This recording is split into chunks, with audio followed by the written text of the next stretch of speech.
Hey hello, তো megastar Shakib খানের Prince cinema থেকে একটা নতুন একটা ট্রেলার চলে এসেছে। তো ট্রেলার টুটা আসলে কেমন ছিল?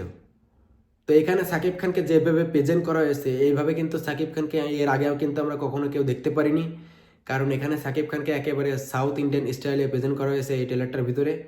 তো আমার কাছে এইটাই বিশ্বাস হচ্ছে নাকি এইটা কি প্রিন্স সিনেমার কোনো একটা অংশ, নাকি প্রিন্সের কোনো সিকুল আসবে, নাকি প্রিন্স টু আসবে। তো এটা আসলে আমার মাথায় ঢুকছে না যে এটা প্রিন্সের কোনো অংশ কিনা। তো আপনারা হয়তো বা বলতে পারবেন প্রিন্স সিনেমা দেখার পরে আসলে এটা প্রিন্সের কোনো অংশ কিনা। তো দেখি, আশায় আছি আসলে, দেখি কি হয় আর কি। তবে এই ট্রেলারটা আমার কাছে বেশ ভালো লেগেছে, কারণ সাকিব খানকে এইভাবে কিন্তু আমরা এর আগে কিন্তু কেউ দেখতে পারিনি। তাছাড়া এখানে সাকিব খানকে যেভাবে প্রেজেন্ট করা হয়েছে একেবারে সাউথ ইন্ডিয়ান স্টাইলে, তাকে সাদা শার্ট পরে, সাদা ওই কি বলে ওইটাকে আমি আর কি জানি না, তবে সাদা লুঙ্গি টাইপের ওইটা পরে কিন্তু বেশ ভালোই লাগছে সাকিব খানকে।